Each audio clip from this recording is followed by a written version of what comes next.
No voice is there.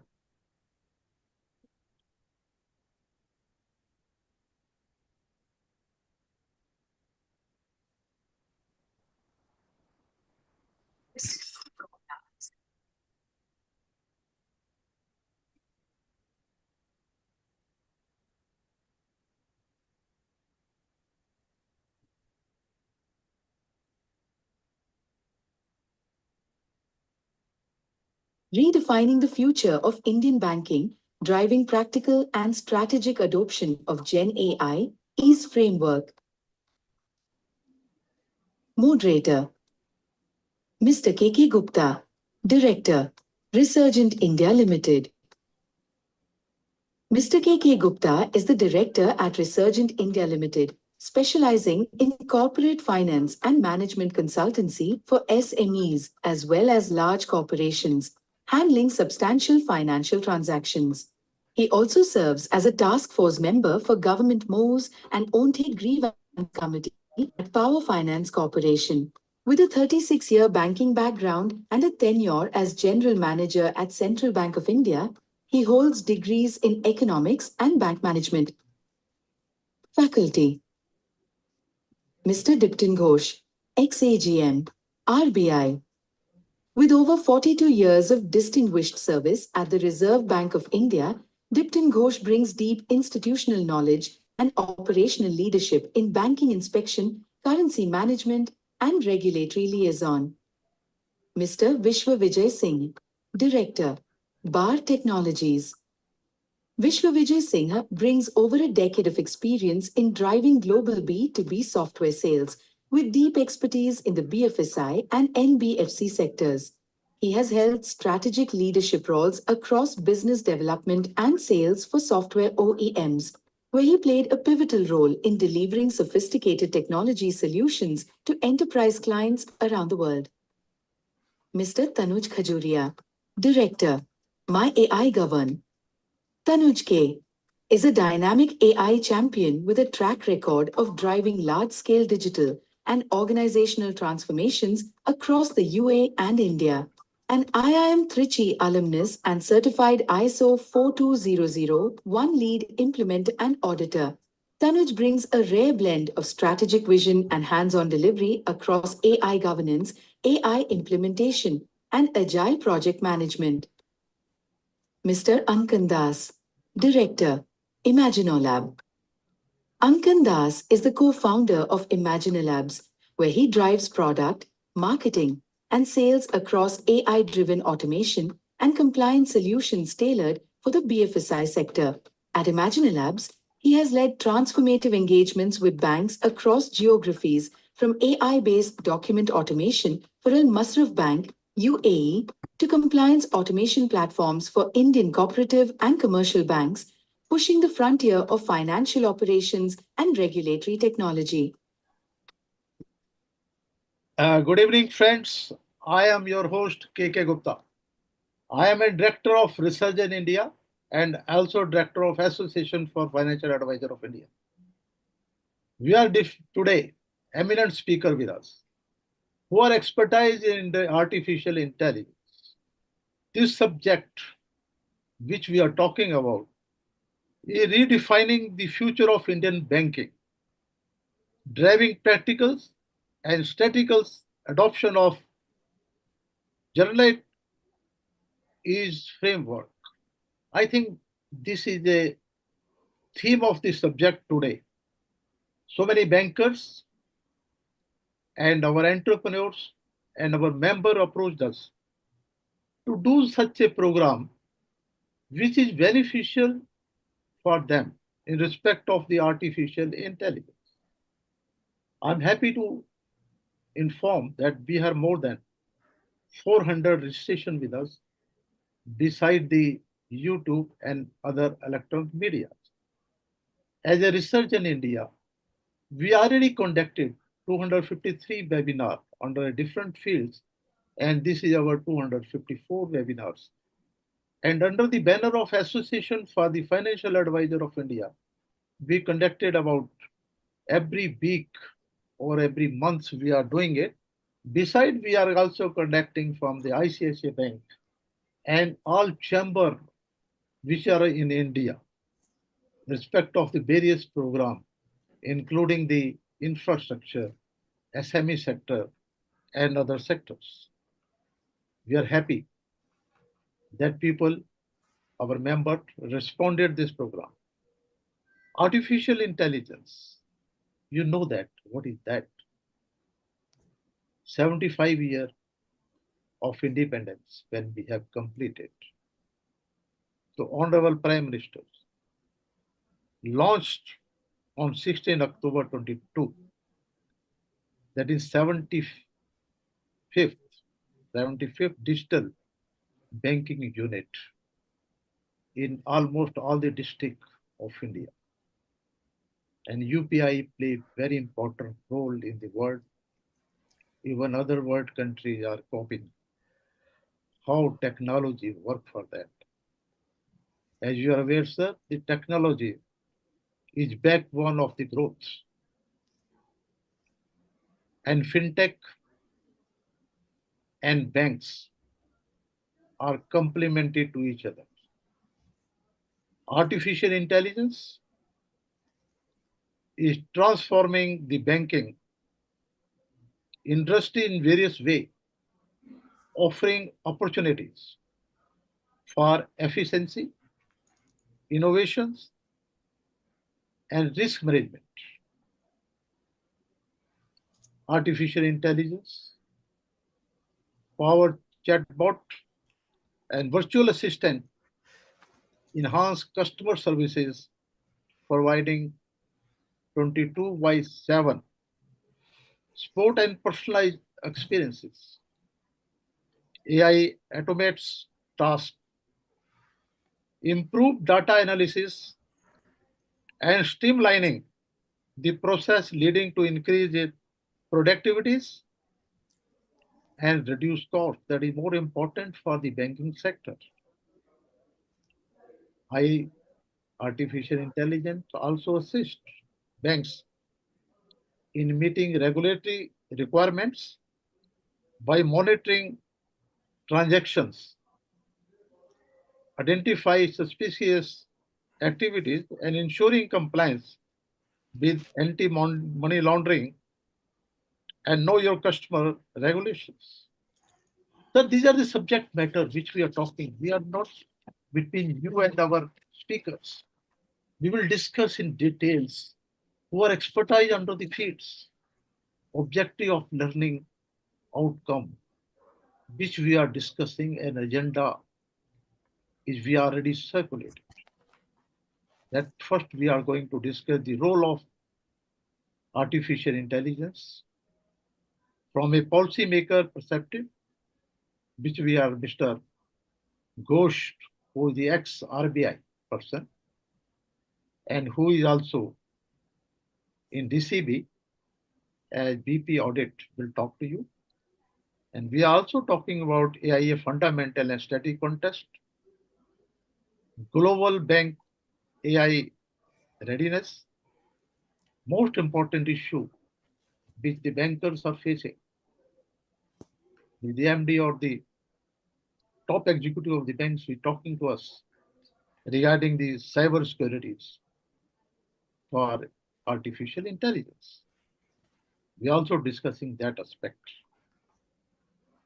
And we are also discussing the driving implementation and managing the changes.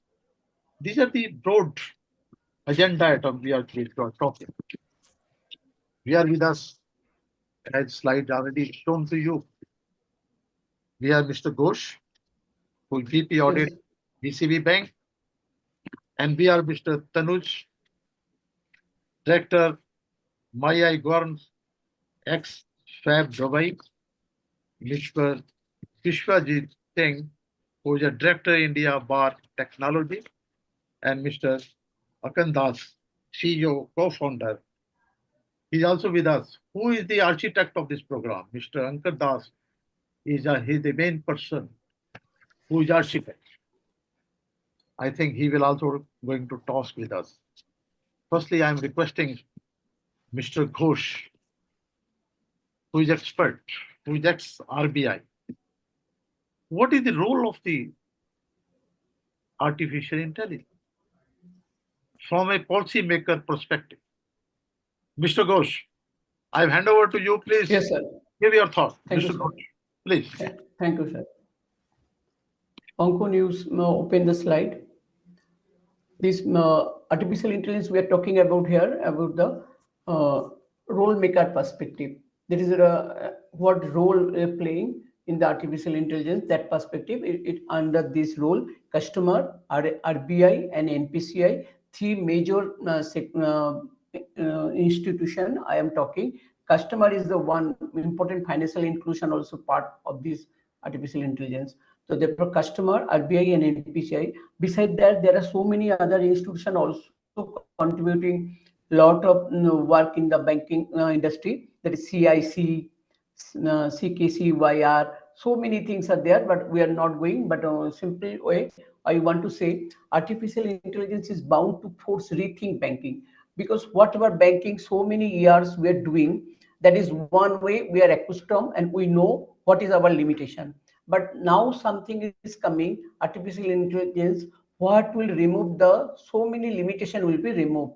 That is the way the now if you see the customer, how they are approaching the bank, how they communicate, how they work, and what is their expectation, that we have to listen. Earlier bank is using the product in the market and they are accepting. Now we are listening the customer approach. On that basis the product will be initiated or will be launched. Now the first question is, the customer requirement we cannot deny. Therefore, it is a juncture we require to artificial intelligence application, that is appreciation program, covering the various point of that is the concept of method, use cases, technology, and also challenges what artificial intelligence may face. That type of things should be informed to the board member and senior management. Then they will come to know what is actually artificial intelligence, what is happening. In this case, artificial intelligence empowered the strategy will shape the future of banking. Future of banking, I told you what banking traditional is doing. Now it is called traditional artificial intelligence at present functioning. What is traditional artificial intelligence? That means our bank, each and every bank is having large number of software application, large number of system that is also performing well. But it is one way bank is providing, as per their bank is providing service, whether it is deposit or loan, but it is their product. They are some. But now the time has come. We have to know what is customer requirement. As per we'll launch the product. That is the difference of this type of generative artificial intelligence. Now at present we are running under traditional artificial intelligence. Now the question is coming, what is the requirement in this artificial intelligence? We have some governance expectation. That some governance is the most important point. We have to follow the rules, regulation, and artificial intelligence. If we follow this, then it will be 100% successful. For this successful purpose, if we introduce the artificial intelligence with governance, what Reserve Bank required as per RBI rule-wise bank, because you know bank is the industry where RBI is a regulator and supervisor. They are controlling. If anything goes wrong, RBI will be 100% responsible for banking sector. Therefore, we follow that guideline, and also will do artificial intelligence implementation that will bring a very nice product or service in the market that is required. That will increase the efficiency of the bank. Bank will gain the less number of staff, less but huge output, and profit maximization. As soon as efficiency increase, profit also will increase. Enhance the risks. That is another point. Artificial intelligence is taking care he is taking care the mitigation of risk. Various type of risks also it takes care. That is credit risks, market risks, operational risks. That also will be covered. Therefore, RBI get comfort. The yes, financial institutions are working with covering all types of risks. This is the way industry expert opine that testing of general artificial intelligence solution will be accelerated over 2 to 5 years. within 2 to 5 years, maximum 5 years will time, then it will be stabilized, and it will giving but remember, a sustained testing of artificial intelligence implementation purpose is required, and also required the investment.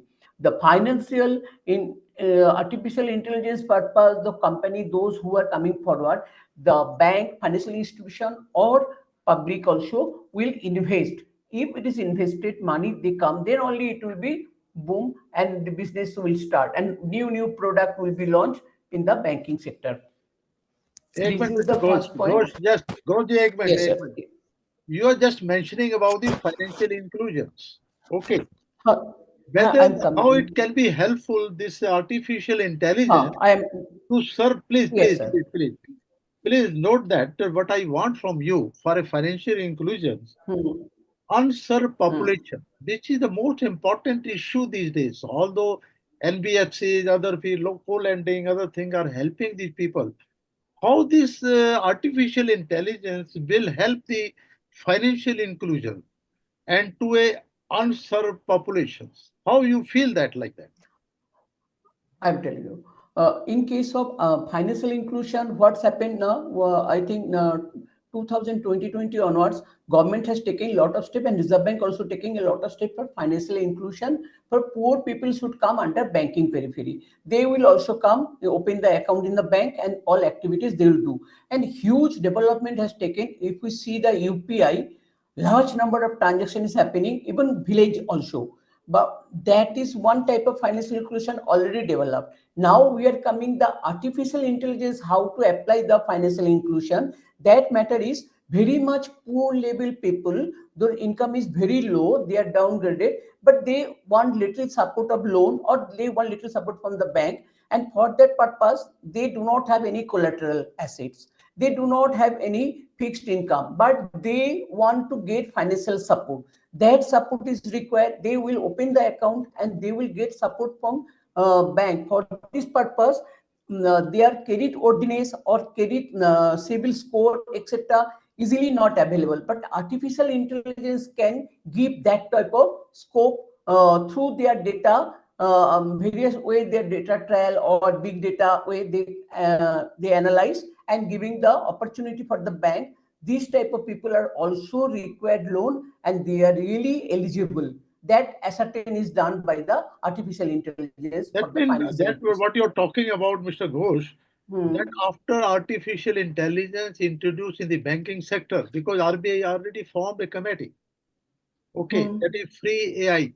So Hmm. that means after this implementation of the artificial intelligence, these unserved people Hmm. can get the lending from the banking sector, because Hmm. all information about the borrower or identification of the borrower is possible under the artificial intelligence. What you're talking about? It is okay? It is earlier not possible, but after No, artificial it is intelligence possible. full No, it play, is possible. it will Very good. be. Very excellent. Chaliye.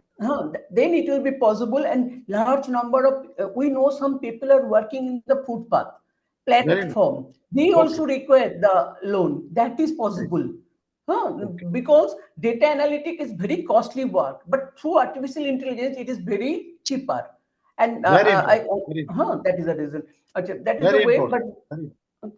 thank you, sir. Chaliye. Great Next, chaliye, please. answer. Okay.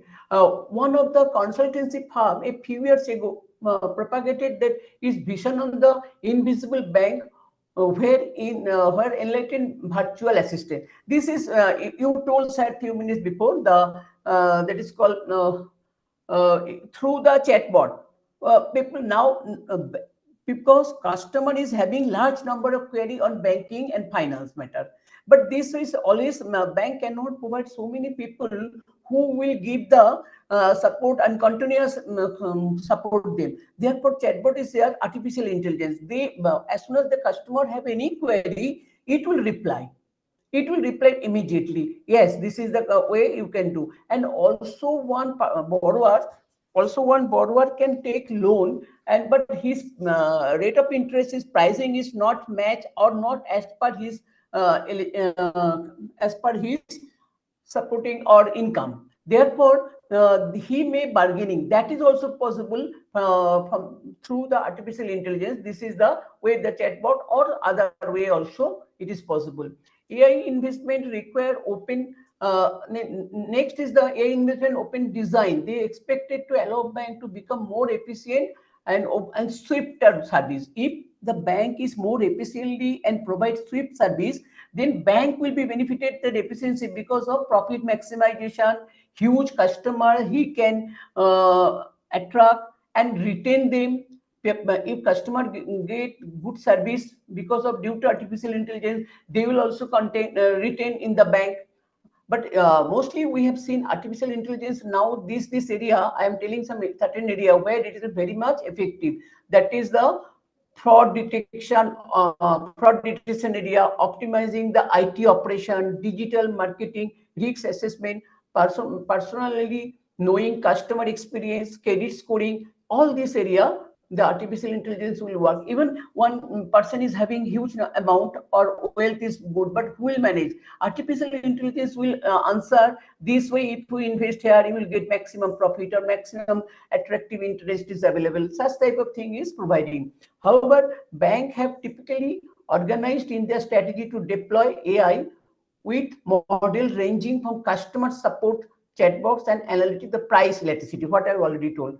Not all bank will move in the same way in the artificial intelligence implementation, because I told huge, it is not automatically possible. A requirement of the some investment in that sector, then only it will be possible. But our stand is will go incrementally, but not very slow. It will be attractive if we go steadily or gradually.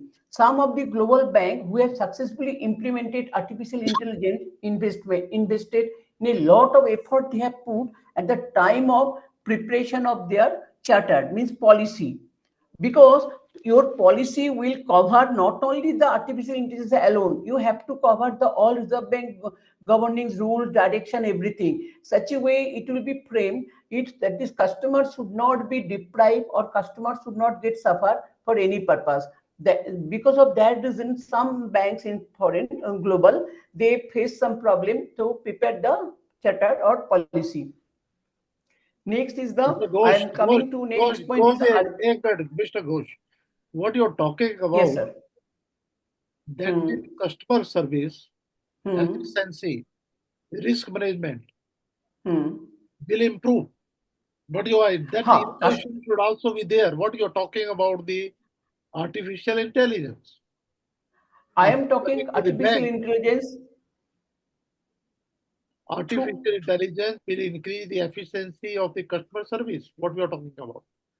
Yes, sir. That will increase the customer service better way, because we will come to know what actually customers requirement, what type of loan product. Bank is having this fixed certain loan product.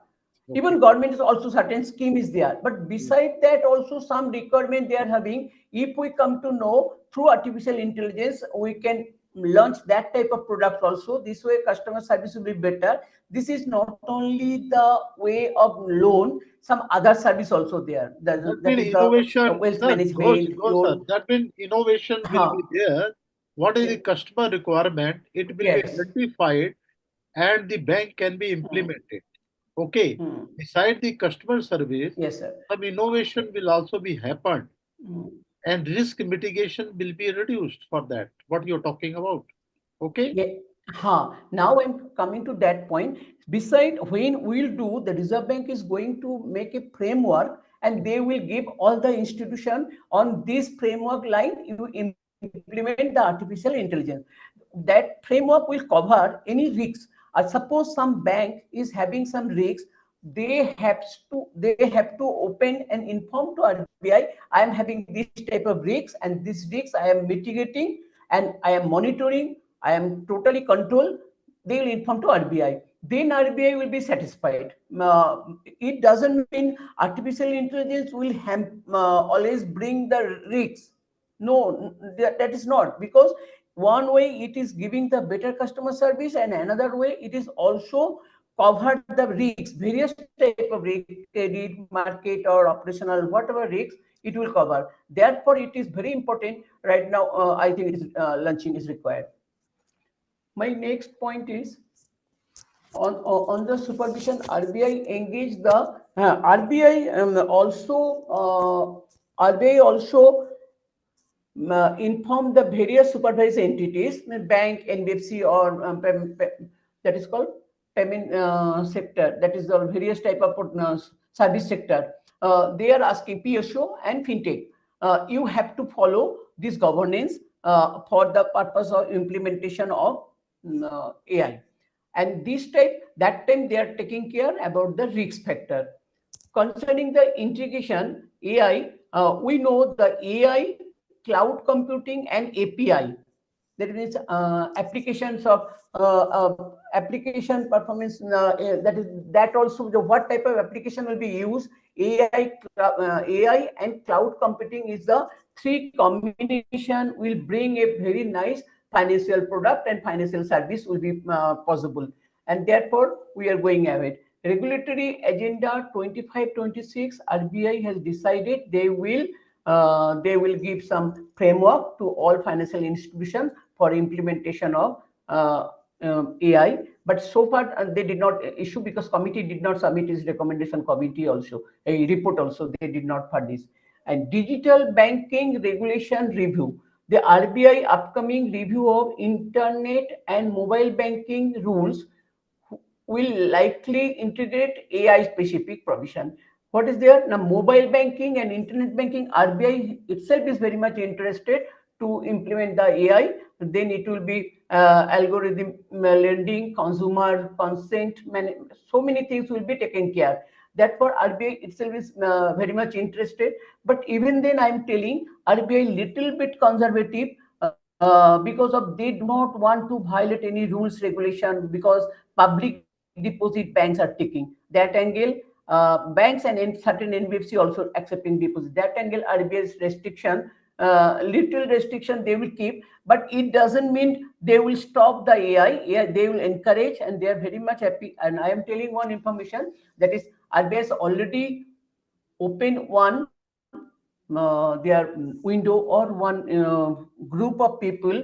They are analytic the banking sectors, this type of data analysis. One large number of people also join, and I as a now I am in private sector bank. I am providing huge number of data to RBI because of AI purpose.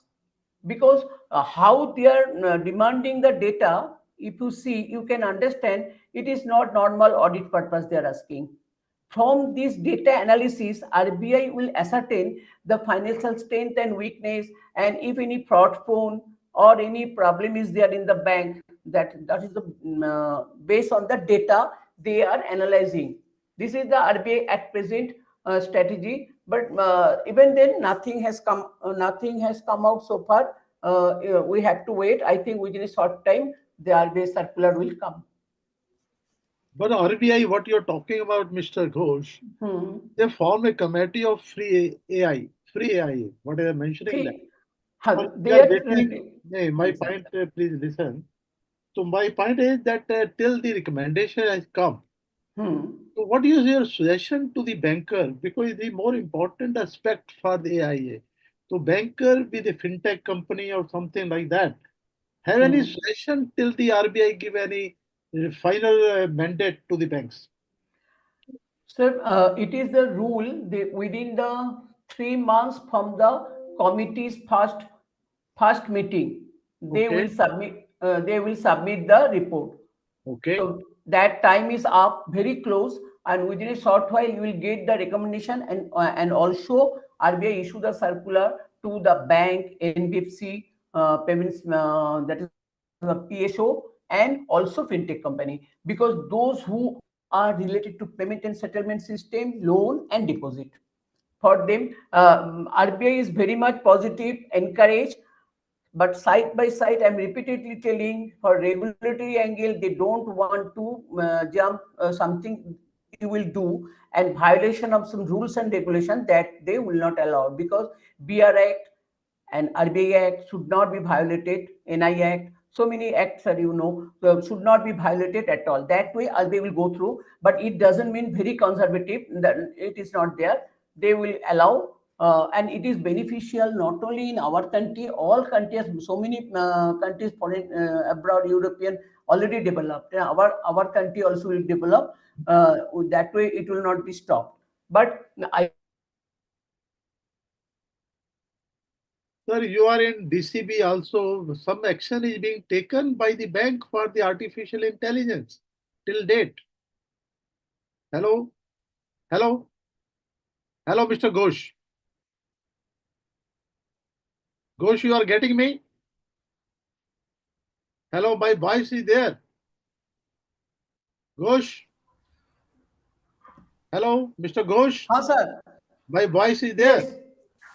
So, Yes, sir. I am you listening are you. in the DCB bank also, and you are looking after the हाँ audit. sir.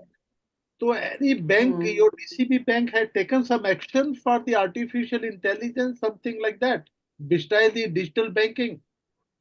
They are doing something.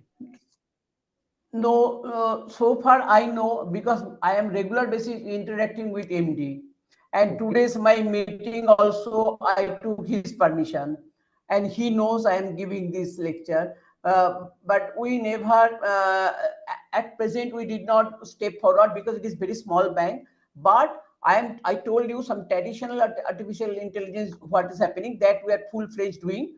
But because this bank is not like ICICI, Axis, or that type of very big bank. Okay. But if this bank will start, no doubt I will, sir, I recommend our group, and Oncon also will be invited for any new artificial intelligence implementation. So no doubt I will call you. But our bank is very old and very much, what I'll tell, they are not very aggressive bank like Axis, ICICI, and HDFC. But small bank also, it is size wise also, if you compare, you can find. Okay. But very less risks because we are not doing any derivative product till date. Okay. That is this bank strategy is that I think our promoter group and director groups also did not allow us aggressive banking. Achha, next I am coming to NPCI. NPCI is the federated AI pilot because we know NPCI is playing a very huge role in financial system, payment and settlement system. What is the role? First, I can say they are NEFT RTGS, that means electronic fund transfer, card payment, digital identification. Digital identification means through OTP or PIN, your identification is proved, no? That type of thing. Interbank settlement. Interbank settlement means one bank to bank, bank to NBFC, various type of settlement purpose they are taking care. No? But ultimately, all settlement takes place in RBI because all banks account in RBI. But intermediary, they are also playing very role. Check clearing, they are playing role. One bank to another bank fund transfer, they are also taking care.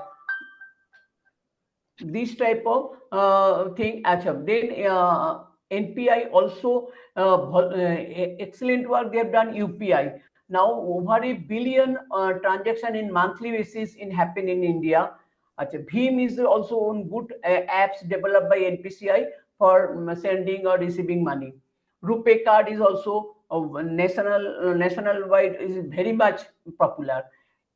AEPS, Aadhaar enabled payment system. There no need of any card, no need of any PIN, but payment is allowed. That is their development. And NACH also, they are very much, NACH is very old thing, but it is totally controlled right now by them. Earlier it was called Electronic Clearing Service. Now NPCI's name is NACH. Achha, NPCI at present, they also launched one AI-based chatbot. Through that, artificial intelligence create around this product like RuPay, UPI, AEPS, real-time basis. Suppose if you have some query, if you want to know or something, through this chat box you can do. NPCI another initiative to improve digital financial inclusion in India. That is also they have taken initiative. What we are thinking that also they are thinking same line. NPCI explained AI used to enhance customer safety in digital transaction because mass transaction in electronic transaction, mainly through NPCI, and their fraud chance is very high. So therefore, they are taking that steps. NPCI is leveraging artificial intelligence and machine learning to bolster customer security. That is a digital transaction case. In case of UPI, engaging public and private sector bank in pilot studies. That also they are doing. They force the private sector, public sector bank for their pilot study. NPCI aims to address fraudulent scheme, and that is one important thing they are doing now. Before doing the fraud, actually benefit before transferring, they have launched some new system through AI. It will be detected that if that thing really happened, then it will be very much beneficial for our industry. I know DC Bank per month large number of fraud is happening in interbank transaction. It is a net banking, and most of the cases I myself on audit time I have seen it is not done by the bank deficiency. The customer compromise his laptop, customer compromise his mobile, have sacrificed, and they have installed some apps, and then it is happening. So this type of thing now NPCI will also before completion of the activity they will detect it. Fraud risk management service also NPCI's central fraud risk management one platform they have prepared. Their entire fraud will be controlled, monitored from there, and it will be improving the detection rate and reduce the false positive response. False positive response means some fraud is happening, but it is the mistake of the customer. What I told, that type of thing also detected. Because bank is sometimes very carefully working, but customer also be cautious to this. This is our total AI I have completed, sir. Thank you very much. एक minute, Mr. Ghosh, just I want to know, Yes, sir. because the Prime Minister inaugurated this digital banking unit Huh, sir. in somewhere, I think 3 years back. Hmm. So how it will be different from the digital banking and to this artificial intelligence? Have any thought on that subject? I'm trying to tell you something. Digital banking means not only the payment and settlement, the lending also. Digital lending platform is preparing. Through that digital platform, bank will give the loan and repay also. Everything digital. Now, a customer doesn't want to go to the bank. Without going to the bank at all, customer can open the account. Customer KYC also through VKYC it is possible, and customers can deposit, customer can get loan. So these all are digitalized. This is possible, and if through this digital AI implement, then it will be more strong and very much vibrant, and it will be, I think, risks also will be covered. Very nice, very nice. That means it is beneficial for the banker and customer Yes, also. sir. And Yes, sir. for a, you can say, underserved people, it will be beneficial. Thank you, Beneficial. Mr. Ghosh. Now Thank I'm you. coming to our architect of this program, Yes. Mr. Das, Mr. Uncle Das. I think I your initiative, we have hello. we have this today program, this important program. He is CEO and co-founder, Amazon Lab Private Limited, and the subject matter which he is going to talk is very, very important subject, Mr. Das. I think you are the pillar of this program today. But is fundamentals of AI, use cases, Yes. and driving implementations. I think this is the most important aspect which you are giving a thought on the subject. So I Thank hand you, Mr. over to Mr. Das. Please give your thoughts on that. Thank you, Mr. Gupta. First of all, thank you so much for opening up this forum. And thank you all for coming. I know it's always a busy day on a Tuesday. Coming for this kind of program is also quite recommended. Thank you so much. And with that, I'll start the discussion on generative AI fundamentals and strategic context. Now, to summarize what Mr. Ghosh said about a few very key points, how artificial intelligence are being used by banks, NBFCs, and financial institutions. I think there's a lot of questions that is getting generated in your mind is what exactly is generative AI? What exactly is our traditional artificial intelligence that he talked about? What is the modern or the neoclassical artificial intelligence that we are experiencing today? Right? So first, what I will do is I'll discuss with you the fundamentals of what artificial intelligence is, uh, drive the definitions, make distinctions between the noise and the main context. And then I'll take you through some of the actual use cases that you can to implement by yourself to make your life easier, as well as can initiate certain use cases in your banks or in your institutions to make your life easier, or as well as your customers' life easier, at the same time make everybody happy in terms of using your product. So what we'll start with, what is generative AI? Now, these are the terminologies we keep on hearing, right? So we say that these are the jargons in AI or the trending words in AI, however you want to put it. It's artificial intelligence, machine learning, deep learning, and generative AI. Now, these are all different parts of AI. AI in itself a very broad terminology. So let's first understand what they are before we delve into the more nitty-gritties of how we can leverage their usefulness, how we can make them solve our problems, right? So, generative AI is a type of artificial intelligence which essentially uses data or learning to generate texts, images, audios, and videos. So when I say generate, what is artificial intelligence? Let's first understand. Artificial intelligence is basically a machine that can mimic a human intelligence or problem solving and decision making, right? So now how artificial intelligence is achieved? It is achieved through machine learning. So you make a machine learn certain things and it does the job based on that learning. It's basically how we trained ourselves. From the childhood, we have learned things around us in certain different disciplines, and we have been able to implement it and make solutions out of those problems, take decisions in how to drive our life in those directions. It's exactly the same way. So now what is deep learning is a little more technical, where you use a lot of neural network, which is how our brain functions to get the effect of machine learning faster, right? So again, we keep hearing that AI is consuming a lot of energy. We keep hearing that for creating a image on OpenAI is essentially consuming 2 liters of water, right? So what this actually means, that is where deep learning and the research that goes in machine learning and deep learning comes in, is basically how to make things operate faster and with less energy or less consumption. And that is where at the core sits our recent entrant is generative AI. So now, before this, when we come to a traditional AI, we used to do things algorithmically. Data scientists would sit, understand the problem, create a complete algorithm how a AI should act, right?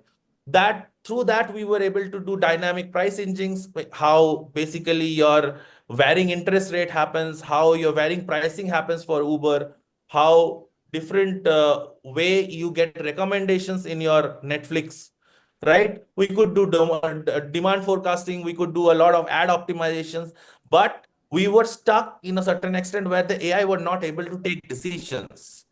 Now the AI can, with generative AI can now do creative stuff like writing tasks, meeting notes. For example, we are at this present moment doing a recording of this meeting, right?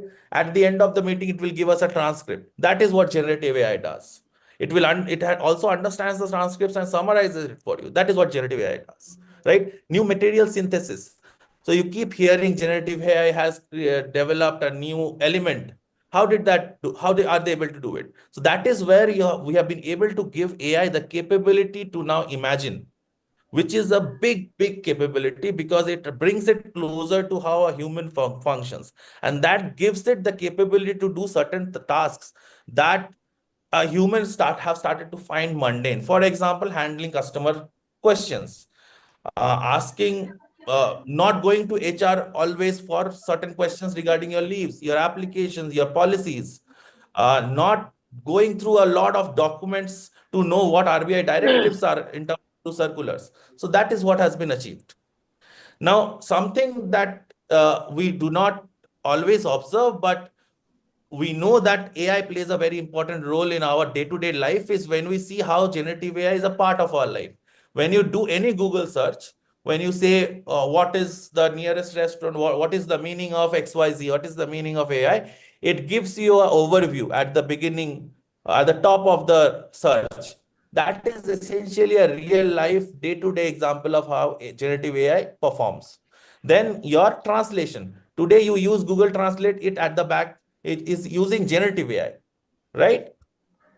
Now we come to the ease framework that we have been talking about. This is essentially a framework that government and the major association of banks have come out with, is how you implement technology in your day-to-day operations to make your products, your systems, your operating capabilities intact and reduce risk, make it more operationally functional, faster, and more better experience out of it. So one of the key place where they talk about is prudential lending. That's what I think Mr. Diptin Ghosh covered, as well as Mr. Gupta also covered, is where financial inclusion is being driven, right? How you can leverage data that is not available to CICs or credit information companies for the underserved people. AI can take those signals of how he's set spending on his meals, how he is, where he is living, whether he has a written document for his shop or not, he has a trade document or not. Based on all these kind of things which CIC does not consider, AI could create alternative risk scorings, and that would drive prudential lending further and more deep in our country. In the same way, IT-based early warning system. Most of your banks would be using today an early warning system. Now, that is something where AI can function and make their functionalities further enhanced. Other parts are, again, your tech-enabled smart banking. Now, what we keep talking about, how we can disburse loan through AI. You don't need a person to take a decision because you already have trained the system on how you have been taking decisions so far. For example, based on certain score, you give a certain interest for your lending. Now, you can get that driven by AI today. You don't need a person to sit and evaluate all these things. So that is where the fun of AI comes in. We'll get more deeper into it as we go. But first, let us just look at the various use cases that Gen has opened up in case of banking, right? Cyber security and fraud detection is one of the key areas we will be talking about. We have an expert, Vishwajay, which is a reigning expert on it. He has been talking to banks day in and day out on cyber security. Credit scoring is another place where I have seen even cyber security, even RBI is also very focused on. We see companies like Finag and all coming up with alternative credit scoring system for Kirana stores, and they are part of RBI sandbox, right? Risk management has been something which has always been in the radar because when there is money, there is risk.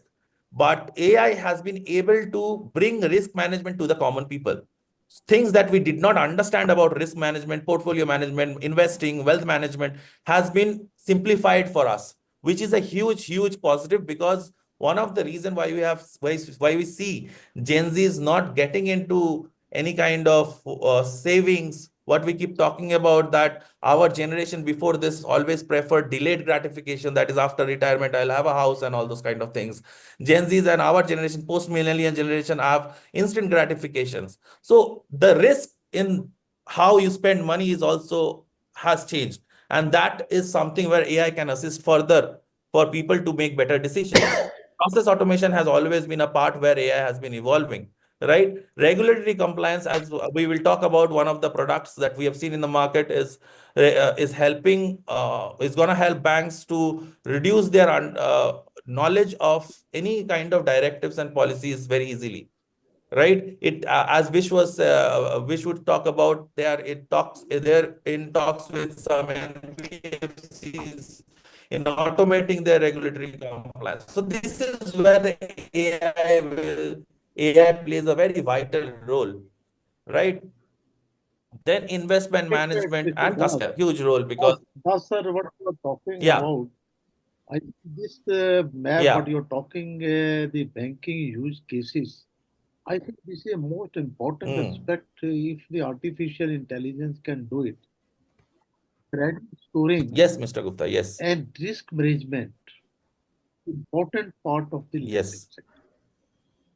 Feel that True, sir. it can True. be Absolutely. AIA can play a role for a credit scoring and risk management also.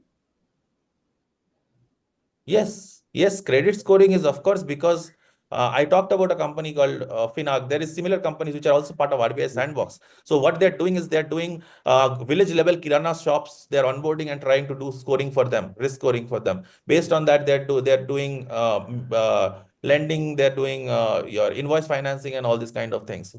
So there is a lot of companies that are working in this space today. Okay, besides this, what you are talking about the core banking, I think when we have Yeah. joined the bank, we are Hmm. talking about the core banking solutions for that. Now, from core banking to a digital banking, the Yeah. banker, you can say within a period of 50 years, entire change has been taken place. So Yes. you feel that digital banking and after coming the artificial intelligence, Right. it will be more useful for a customer. What do you Yes, feel? sir. Absolutely. Absolutely. So digital banking. So let's take a situation where digital banking before the generative AI has come in, that is maybe 2018, digital banking today. So if you see digital banking 2018, even if you had those bank apps, you still needed to understand where to go and how to do certain things in that app, right? So today with generative AI, you can simply ask this is what I want to do, and this is exactly what I need to do. And it will tell you where you can go and how you can do that. So the learning curve has reduced drastically. So And that has, if the artificial intelligence, what you're talking about, yes. they can capability to imagine what you're Hmm. talking, Hmm. and they can writing the information for you. Right. That means Right. the human interference will not be there. So human interfaces will be there primarily in case of processes. It can totally take away human interface because these are again not something that you are like solving a problem instantly, right? You are basically giving information in the way that the user can consume and understand. Previously, a user, for example, our parents, right, who are not very digital savvy, today are becoming little more digital savvy because of Gen AI, because they can simply ask in their local language, this is what I need to do. The system can interpret that and then give him directions in his local language to understand that. So it's a game changer. It will be a, you can say, game changer Yes, entirely. yes, yes. So I'll give you some examples. So some of the implementation has already been in play, because there would be I think in our audience there are many who are using these solutions, because HDFC Bank has started working on their EVA bot long back in 2017. They did a trial. They, of course, they shut down EVA bot. They have come up with a better chat bot. Right. Then NPA, one of the major problem or major highlight for banks and RBI, like collectively, would be to reduce NPA, right? And AI risk model has helped that. So there are available case studies where SBI, ICICI Bank, HDFC Bank has implemented these AI-based risk models in their lending structures and have reduced NPA by 20%. Oh, yeah, excellent. So similarly, you will see Deutsche Bank is leveraging AI initiative programs. HSBC Bank is doing it. We'll have Tanuj to talk about how global banks are doing it. Banks out of UAE, banks out of MENA, banks out of Canada, banks out of more, I would say, foreign banks in India, how they're doing it, right? Very nice. So now what I want to do is talk a little bit about generative AI application in banks. Yes, The yes, please. reason why we want to do that is there is a lot of talks about generative AI. Everybody's talking about it, but it is not fun until and unless we use it, right? Hmm. We need to be able to experience the implications of AI to understand the actual value it gives. Correct. So I will start off with one of the most talked about problem that I've seen for compliance officers. Even Dipten sir can talk about it, because this is one of the grievances I have seen from him or heard from him, is compliance and governance is difficult because everything is paper based and informations are very siloed, right? RBI is releasing circulars almost every day. There are 2000 circulars that are coming out of RBI almost in 1 or 2 years, right? So Right. banks have risk officers and audit officers have restored themselves to a situation where they're maintaining folders for these circulars. Every time they come in, they have to read through it. They have to hunt for the right circular, hunt for the right directive. Even then, banks are getting penalties, right? I think there has been a total of 1.5 CR penalty by HDFC Bank and a few banks last year itself, right? So how do we solve this? Very easily with generative AI, right? Dipten sir, if you can come in, if you can talk about a little bit of this problem, because we keep hearing it from you. But your question is? How problematic it is to keep track of RBI compliance and directives, and also to let your colleagues, like in risk, in compliance, in audit, know what is the right directive, what is the right percentage, how the change in risk percentages that RBI keep publishing and keep changing based on Yes, the. sir. Yes, sir. I understand. I Yes. understand. So this is something which I would appreciate if you talk about. Recently, RBI asked you have to make a tracker, and in that tracker, all the direction will be there, all Correct. RBI direction. And suppose some direction has been changed. Suppose direction has been changed, a little bit amended, or new something inserted, old something removed. That also you keep into your tracker highlight. Yeah, So talk that, about, sir, how difficult this is to do on a day-to-day no, basis. it is no doubt difficult. It is no doubt difficult. But since we people are accustomed this job, we know where which point. Because every month I am downloading all the new circular monthly basis, and I am keeping one tracker, and I Yeah. also give one lecture one day. Detail I am explaining the about the new circular, but it doesn't mean I am not telling the old circular everything. One master direction is 150 pages. I cannot say Exactly. only relative the portion change that I am doing that, but it is very And it difficult. takes so much I time to can figure manage out what because I has am, changed.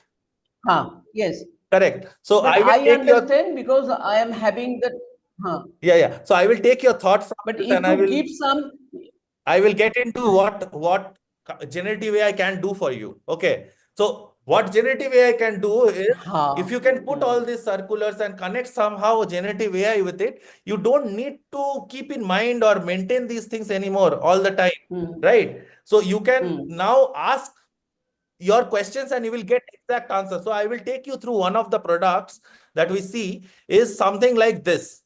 Okay, if you guys can see, I can ask a question like a very simple question. So let's say I want to see that, okay, critical question. Can we consider building fund as a tier 1 capital? This is an important question, right? Okay.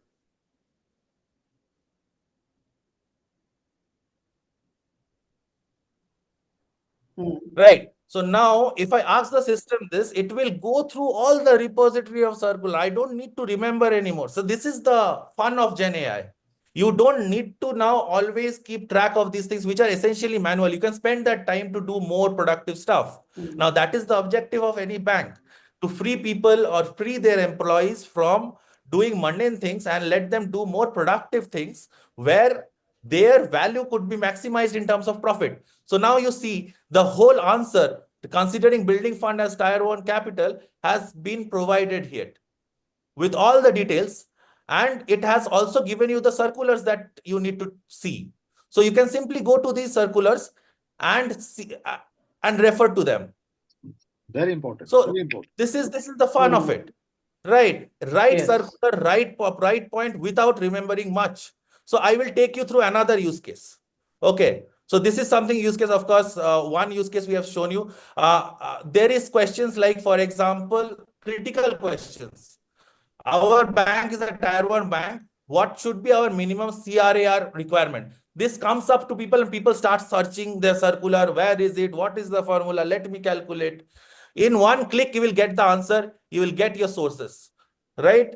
Then questions like how is NABC calculated for UCBs? You don't need to remember these. This is the fun of generative AI.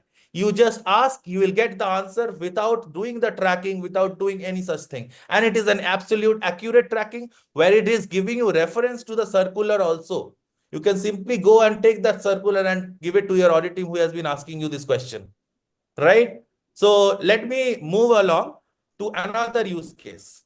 Another use case is something which is very close to us. Is primarily because this is something which my friend told me, and I thought maybe I add this into the part of the training because this is something which all face. So a friend comes and tells me a couple of months ago, I visited a nearby branch of our company's current account department to inquire about Forex card and corporate credit card. So the person who is present there, maybe he's dealing with savings and current account questions every day. He may not be dealing with Forex and corporate bank questions. So he might not know that, right? So currently, without generative AI's help, he has to ask his senior or talk to somebody, go through the company's policies or go to the company portal, find the right document, read it, and then get back to the customer, which is a long way to go about it. How about you can do the same thing in the way I showed about circular? You just ask the question. The GenAI portal is linked to your company's database. It will simply query those PDFs and give you the answer. So I have created again a demo for that, which I call is Sarthi. So this is again you all can see this. This is on ChatGPT. This is an illustrative example. For example, let's say a knowledge copilot, so AI copilot. So for example, you have a question, who can authorize 5 lakh corporate credit card? This is a question maybe you do not know, but if you do not answer your customer at that point of time, you may lose that customer, right? So Yes. how do you, again, this is again a point of not just improving an employee's experience in delivering his job better. It is about how a customer can also get a better experience from that employee. So instead of saying that I'll get back to you in 1 or 2 days, I simply copy this and I paste this in my portal and it gives me the answer and I can tell it to my customer. Important. See, another question, what is the approval chain for 500,000 USD Forex card? This is again, you have to go to the Forex department, understand, talk to their compliance people, understand what is the process and get back to the customer. Rather, just type this, you will get the answer from your company's database. Just copy paste this and tell this to your customer. Customer is satisfied. He knows and he has an instant answer. He may even go ahead and give you a requirement or buy a corporate credit card with a foreign account, right? So this is one of the use case. So now another use case we talk about is banks face a lot of problem when it comes to interdepartmental discussions, right? A lot of questions employee has which is not clear about policies, about his leave policies, about his money that he's going to get or any kind of thing that he wants from that company. So every time going to the HR or raising a ticket for talking to the HR getting back to you. Instead, how about a company gives you just simple chatbot which is linked to your HR systems? How could you do that? I have named it Sathi. Sarthi, you can simply go and say, okay, can I take a half-day casual leave tomorrow? Now, today, what you have to do, you have to understand this from your HR or go to your HRMS portal, see if that is available, go through the form fill up, apply it, talk to your manager to give you that half-day leave. To get that half-day leave, you have spent 1.5 hours to do this legwork. Now, instead of that, how about you simply do this? You put a query into the portal, and then it says, okay, you can give me your employee ID. Let me give you employee ID. EMP12345. My branch code is, say, let's say BO ABC, sorry, ABC 00023. Okay, now it will go to my systems and then we'll check my casual leaves and it will then ask half-day leave is this for first or is this for second half? I can answer that. I can answer just simply first. And you don't have to answer like that. You can simply say first. One, it understands. Okay, see, half day leave, first half morning, it understand, it will apply your leave. It is asking, would you like me to set the calendar reminder? So it has already made the leave application. It has knocked your reporting officer and it is giving you a calendar reminder. So that simple workflows can become so easy with generative AI. Another problem which I talk about, this is the last use case we are going to go through, is a bank branch problem.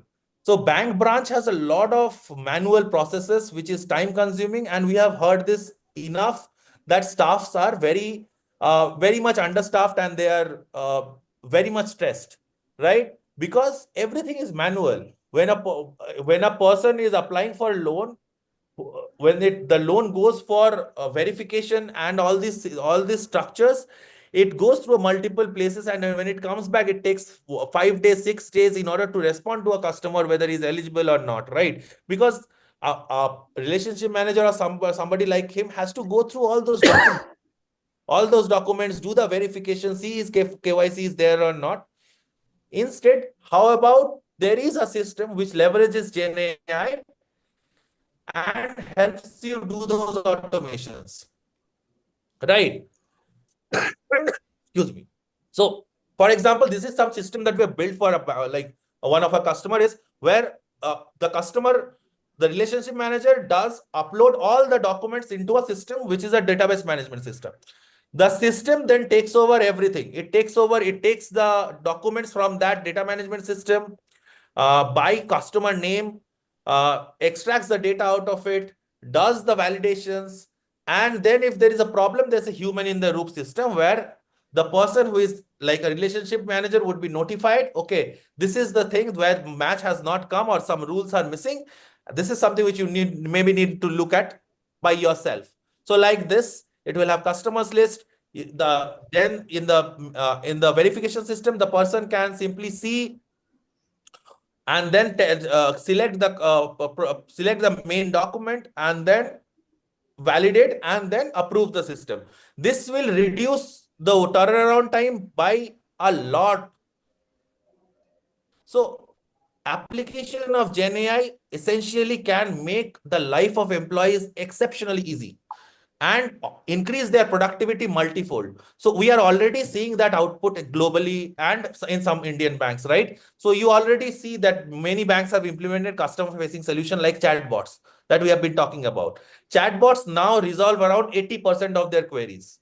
And that has led to NPS hike by 5 to 8 points. I am downgrading this. It has gone to up to 10 points. And when you have generative AI, with the help of generative AI, you can further personalize your campaign. Now, when you further personalize your campaign, you are being able to reach your customer in more personalized way. You are showing that you care a little more better for that customer. Your ROI will increase because the customer will be more likely to come to you. Similarly, credit underwriting that we have been talking about, that is where AI application has been immense. NPA has reduced by 20%, loan disbursement has increased by 15 to 20%, right? Alternate data models have come in. There are different now alternate data models to assess the risk of different backward, I would say, tier 3, tier 4 class areas where your traditional or normal banking has not been able to maybe penetrate, right? Or especially when it comes to unsecured lending. Now, back office automation is again where AI application is becoming very, very critical.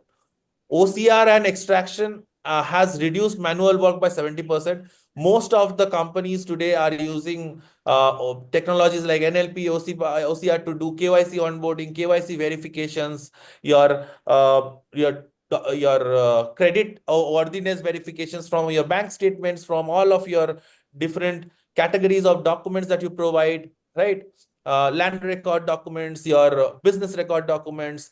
So these have reduced, now they have the capability to reduce your bank office manual work by further 50-60%, because as the adoption of AI becomes for more in back office, the way it improves the quality and the performance of the employee also increases and things becomes faster. And finally, compliance and monitoring is where AI application would become very significant. Circular search could reduce lookup time. As I said, that you spend so much of time just to answer one question, which you can just simply copy, type and get it today. AIML screen flagging have caught hold of 30% different patterns in compliance. So this is the outcome of AI applications, as you have seen on a practical level today. If anybody has any questions, Mr. Gupta, if you have any question for me, That's how right. to Thank answer you at the very manner. much. I think you have excellently presented. I think there's no question. Your compliance and governance is and co-pilot of the employees. I think this is HR chatbot. I think this is also important aspect. Branch banking automation you have also covered. I think subject is very. You are basically excellent in all your field. So my point is, if you want something to be given to the bank, if bank Right. ask you to give a training for that, what type of Sure. vision you can have to the Huh. center? That is important aspect. One of the bank was asking me because Right. everything is available on the system. How you can put a addition to the system which is not available, and what type of training you can give to the bankers? Have any So thought of that I subject? understand banks has a lot of restrictions when it comes to implement solutions. Primarily, there is a specific RBI regulation when it comes to outsourcing bank development or IT work. At the same time, there are some sacrosanct facts that are still prevalent when it comes to bank system. Is the systems needs to be very secure. Very privacy is an utmost concern, and it needs to be very highly regulated. So the way we have been able to work with banks, we understand how these requirement needs to be met, most primarily, right? So one of the things that we have seen is, for example, the circular search thing is where banks do not need to worry primarily because it's already a publicly available information. You are simply reducing your research work, your manual tracking work, right? In the same way, there are solutions which can be easily deployed into bank systems, which does not need to be exposed to the external environment. So bank internally can host those systems and can utilize them. So there are it first it seems like it's a daunting change in terms of architecture and infrastructure. It is not. Okay. There are multiple ways to do it today. There are virtual private cloud of Azure, which even government is using for its functionings. So, and it is a secure bank or institution owned cloud, which would be, and everything would be secure there. So, props today applications can be deployed anywhere in any way as long as the use case is well defined. Thank you, Mr. Okay, because your expertise in the field, so you can be helpful to the bank. Definitely, From definitely. We'll be happy to answer any questions. training and supplement some more information to the people. Of course, of Now, course, of course. Mr. Tanuj Kujeria, Yes, sir. over to Tanuj, my good friend. Mr. Tanuj is there. Tanuj, sir. Yes. Tanuj, sir, I I hope have, you're able to. so you are a director of My I Govern My X govern, have yes. Dubai. I think you are right for Yes. to talk about the global Yep. bank, how the global banks are functioning and how the adopting this artificial intelligence readiness and So, governance. How it is that? Have any idea of the global banks how they are doing also things, sir? So I hand over to Mr. absolutely. Tanuj. Thank Tanuj, sir. you, Mr. Gupta, and thank you, Ankan, for the insightful overview of how AI is transforming banking.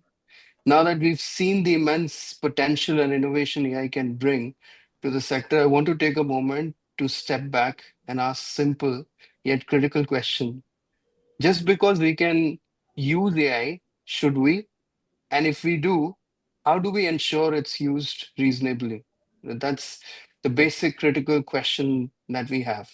Right. Now, that's where my focus lies today. It's not just what AI can do, but how we can combine its power with human oversight to build a trustworthy, compliant, and future-ready banking ecosystem. I think that's the need of the hour. Uh, we definitely know that the potential of AI is immense. It can do a lot of things. Globally, banks, to answer your questions, are using it effectively. But I would have to say that India is using it much more, at scale compared to what global banks are using today. But then again, having said that, we need to ensure that we are not just using AI for the sake of using AI, but we are using it effectively, responsibly to ensure that, because end of the day, what AI uses as a basic ingredient is data, right? And it is your customer's data. So you need to be very sensitive about it. You need to be very, very secure. So that's where the focus of my presentation would be. If you can just move on to the next slide, please. Uh, Angan, is somebody moving the slides? Yeah, Yes, yes. perfect. Thank you. Perfect. So what you see on your screen, the key points that I'm going to cover today, AI as an industry, in banking specifically, based on the latest report published by McKinsey's, it is expected that we would cross 500 billion plus in the next 5 years. So that's the size of this industry going to be. And we are not talking about 10 years from now, we're just talking about 5 years. And I'm 100% confident that it would not even take 5 years to achieve this. So, and that I may be wrong, but that's my take on it. That McKinsey says 500 billion would be 5 years down the line. I would say it might just be a couple of years down the line.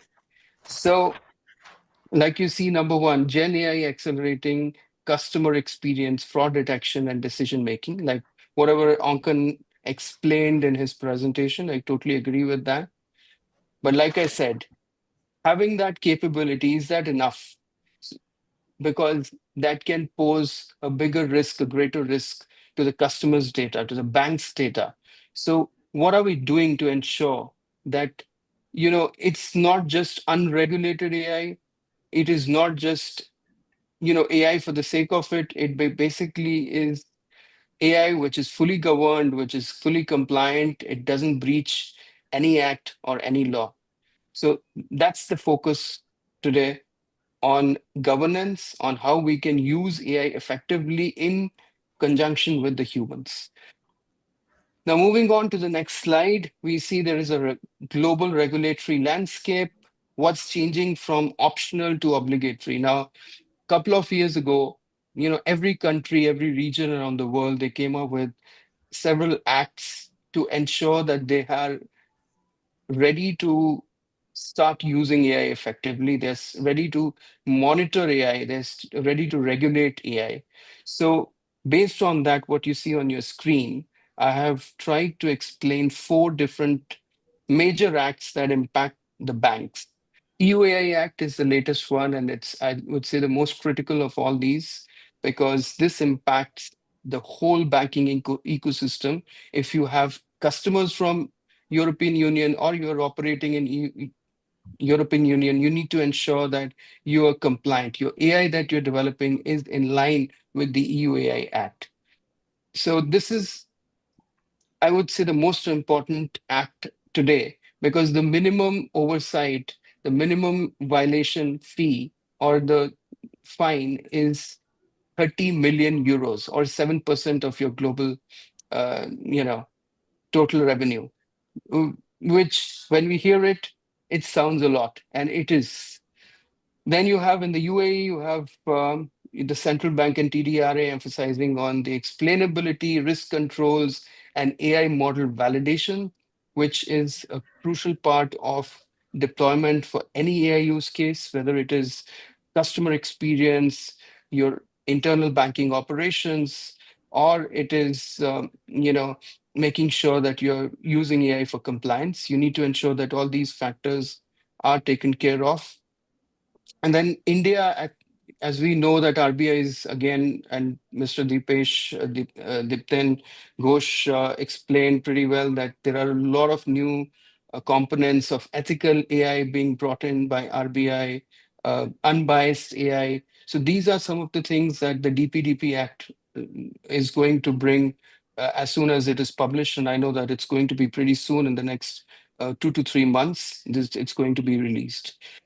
Now, when we look towards the West, we have USA and UK. We've got a couple of, these are executive orders at the moment. So how AI risk assessments, transparency, safety in financial systems are being prioritized. So this executive order in the US primarily focuses on making sure that all your AI use cases are going through the risk assessments. They are being transparent. You're using unbiased models because you're end of the day playing with people's data. And then in the UK, you have a sector-led AI regulation under FCA, which promotes responsible adoption with regulatory alignment, ensuring that your AI is compliant, not just regionally, but it also takes into account all the international laws, for example, EUAA Act in this case, right? So these are some of the regulatory practices which were earlier optional, but as we move into adoption of AI increases, these are becoming critical and they are becoming obligatory. So this is a new thing that we have to now practice. Right, moving on. So, Now, Mr. what Sachin, regulators? that's what I want from you. What is the global regulated landscape, what you are mentioning about? How the Mhm. India take a one step that they should come up to benchmark of the global regulations. Have any idea on that? We are far away from these people, or we Uh, are still following them?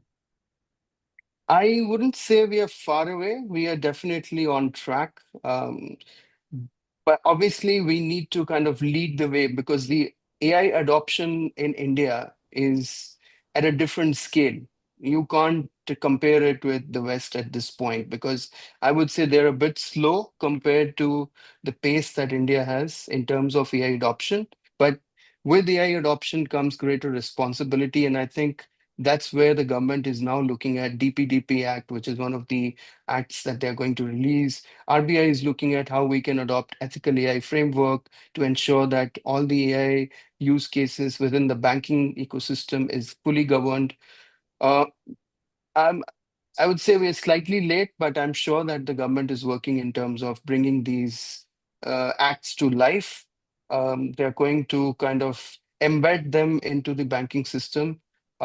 There are about 5 different laws at a central level. Then there are about 15 different state level laws being drafted. They're all in a draft state as we speak. The plan is, I think, in the next 1 year, they're going to operationalize, but it's going to be a phased approach.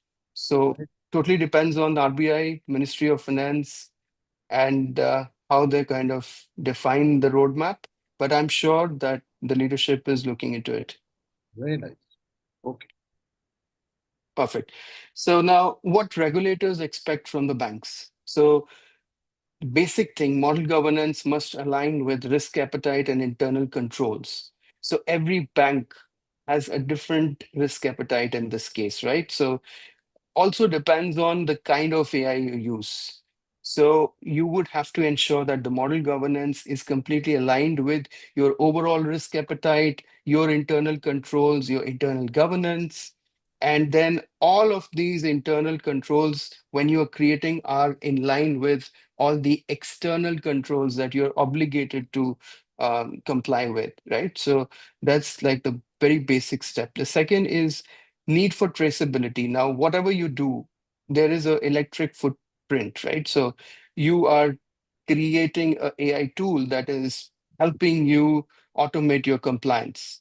Now, while AI is taking decisions, while AI is looking at your systems, it is also helping you to streamline your data. And when you write that data back into your systems of record, you need to ensure that everything is traceable, it is very transparent, so there is no ambiguity tomorrow.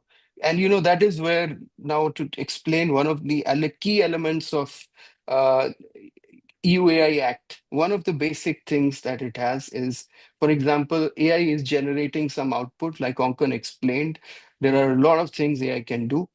And that output is then entered into your system of record for the bank, whether it is ERP system, Oracle, SAP, whatever it may be.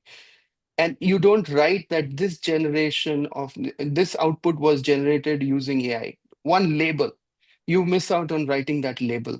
The minimum fine is 10 million euros just for missing out on the label. So that's the impact it has. And I'm sure that for international banks, it already is in play. So, for example, Citibank, HSBC, all these banks are already governed. And Indian banks that are now becoming multinational, I think they would also fall in this very soon. And with the DPDP Act coming into play, it's going to be fun. All right, so cross-functional oversight, not just IT or compliance. So today, if you see the ecosystem, we are just looking at from a compliance from IT perspective. Yes, IT is compliant, and we are compliant from RBI standards based on whatever we need to comply with. But now with AI being embedded into your systems, this goes beyond just IT and compliance. This becomes on its own a separate channel that you need to govern, a separate function that you need to look at. So this is where all AI systems must be auditable, explainable, and bias-free, because end of the day, the regulators are only looking for these three things. Perfect. Moving on. So adoption is rising, so is regulatory scrutiny. I think this is exactly what we just discussed in the earlier slide as well. So some of the opportunities we have: intelligent assistance for RMs and customer experience, synthetic data for stress testing in the banking. And I think Onkan gave a very good example there as well earlier. Automated KYC and CDD is some of the opportunities today. But with the opportunities, the oversight challenges are hallucinations and misinformation risks. Yes, we have AI, it's quite capable, but it's still not perfect. And it would never be, because it would never independently operate on its own. So you need to ensure that it's always a combination AI and HI. When I say HI, it's the human intelligence. So how are you making sure that there is a human in loop review every time for every aspect of AI that you create? Now, these are the challenges today that we have, because the banks are being very aggressive. They think that we can replace humans totally. That's not what we are here for, right? We are Right. basically look at it as a high-powered jet engine or a jet that is given to you. So AI is that jet, but you are the pilot. You would decide how you would use this jet effectively, right? Yeah. Moving And on. one of the examples that I gave with the last one, where branch automation, there has to be a human in the loop component, right? Absolutely. Absolutely. That's the whole idea of this. Moving on. The key elements of a robust oversight framework. Now, Gen AI use cases are basically classified into different categories. I'm not going into all the different categories today, but what we need to do is primarily follow these four steps. Responsible AI policy that we have, it should be linked with your enterprise risk. So at an enterprise level, what are the key risks? And whether it is technology, regulatory, you now need to ensure that AI policy is drafted, it is completely aligned with your enterprise risks. Then you have your Gen AI model registry and documentation. This is the basic documentation you would need to ensure it is available if you're using Gen AI. Then red teaming and pre-deployment testing. How do you ensure that before you deploy a use case, you have done the basic required testing to ensure that these use cases are good to be productionized? Then you have ethical and legal reviews, boards for high impact use cases. Any use case that impacts the customers directly is considered a high impact use case. Now, before it goes into production, you need to ensure that you have a legal board that looks at it from all the aspects. Now, strategic approach to reasonable, responsible AI. How are you institutionalizing governance without slowing the innovation? See, today, people think that if we are bringing in governance, we are basically a blocker to innovation, right? We will stop all the innovation and we would just look at governance. This is what we face every day. Uh, our teams don't like governance, but end of the day, this is something that would help us, it would protect us, it would also ensure that we use technology responsibly. So think of this as a AI compliance by design and not a bottleneck. I think there are three major layers if you look at it: governance layer, operational layer, and assurance layer. So this is typically how we recommend uh, the governance approach should be. Perfect. Moving on. I'm sorry, in the interest of time, I'm moving a bit fast. Please stop me wherever you have questions.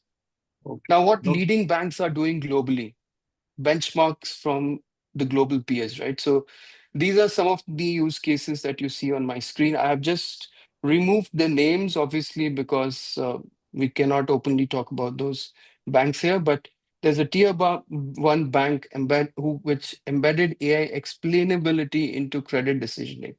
So they are using AI to ensure that their credit decisions are being made, and it has helped them to reduce the workload almost by 45%.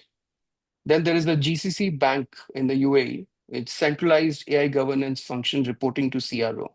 So they created a central AI governance function. It reports into the CRO, and this is something that they're the first bank in the whole GCC region to do that, which means that we are moving in the right direction slowly. Asian Bank maps all AI use cases to ISO 42001 controls. So ISO 42001, as you know, is the only AI standard at the moment, which looks at AI management system end to end.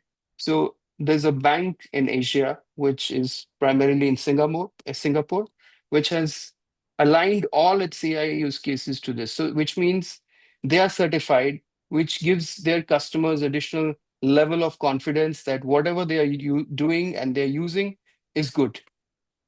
Now, banks that act now are shaping, not just following the regulatory narrative. So this is an opportunity because we are still in early days where if you are following the frameworks, if you're following these acts, you also get to participate in the policy making decisions. You are going to be involved, let's say in Indian context, you're going to be closely working with the RBI to formulate these policies for the rest of the country, right? So that it kind of gives you that kind of advantage because this is the time.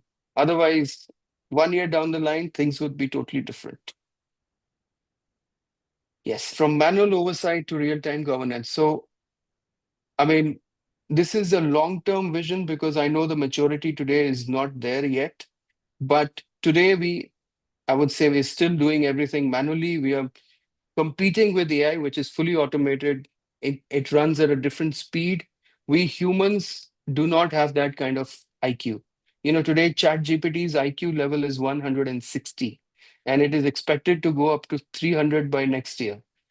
And no living human or who has ever lived on this planet had ever had this kind of IQ.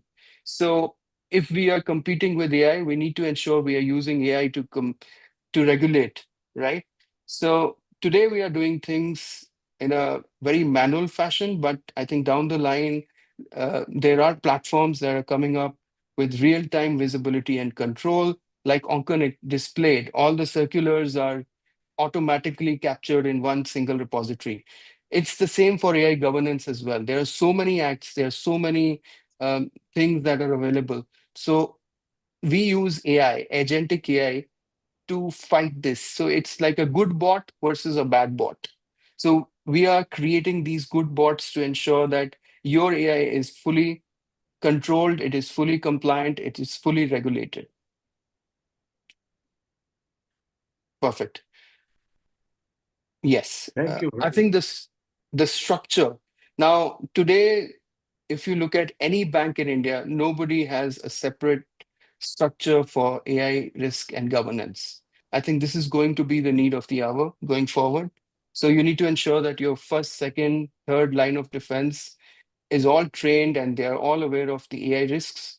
There's a cross-functional collaboration between risk, technology, legal, and operations. And then you move from ad hoc AI projects to governed AI ecosystem. That's the objective of this. So there needs, yeah, thank you. The banks that lead will shape the future, right? So as I said, I think we've already discussed this. So regulators will demand explainability, accountability, and evidence. Institutions that build governance early will move faster, safer, and smarter. Ask yourself, are you fully governed or hoping that AI will govern itself? I think the third point is what we need to answer today and ask a question to ourselves. I think most of the Indian banks won't have answers at this point. Not just Indian, I think overall, globally. Naturally. So I think, thank you very much. I think you have excellently covered the global presence, global bank Thank you so readiness much. and governance. And you also mentioned who will lead, will shape the future. I think this is most Yes, important aspect which you have mentioned. It is a very important aspect for the Indian banking system also. So who will lead it? yes. We create the future for that. Thank you very much, sir. I'm coming Thank you to so the much. Bishwa Vijay Singh, who is a director. Thank you, Mr. Tanuj. Really, we have come to know about global position, what is happening. Thank you. Really, this is a great input to us. Thank you, sir. You're Thank you, welcome. sir. Thank you, Mr. Ghosh. I think you are very rightly tell. Now we are coming to Mr. Singh. He is a director in India for our technology. And this is important subject. How do we are kept in it? And because this cyber security and artificial intelligence is an important aspect. So, Mr. Singh, give your thought for that. Cyber security. I think this is Absolutely, the sir. most important aspect for us. Absolutely. So I'll just start off by saying that the panel spoke wonderfully, and there were lots of brilliant of points brought up. And uh, Tanuj mentioned that AI is not going to replace people. Uh, it is essentially going to give them superpowers, right? Now, people come in two flavors, right? You have the good people, and you have the people who don't have the best, your best in their hearts. So now I'll start off with two simple stories, right? Now, essentially, in 2016, Snapchat, like the social media application, one of their payroll people were essentially, you know, they felt privy to a phishing email. And just because of that, uh, 700 of their employees' payroll information, credentials, and a few things more were basically taken overnight.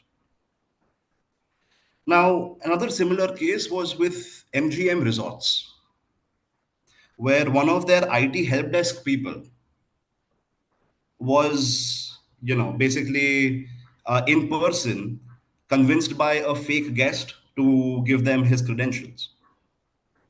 Now, both these things caused in a surplus of $5 million dollars worth of losses for each organization.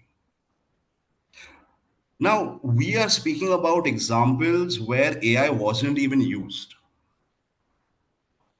And we're talking about examples where an identity was stolen or compromised. Identities will never go away, right? You need people and machines to run your organization, and all those things are identities. The only thing that is going to happen is that all of these, phishing scams or any kind of Akira ransomware attack and all these things are just going to get more and more complicated day by day. See, cybersecurity is a type of methodology where you are not trying to protect yourself for today and today's threats. It is for the threats that might come up tomorrow, day after, 2 years down the line. And this is where AI actually comes in to play.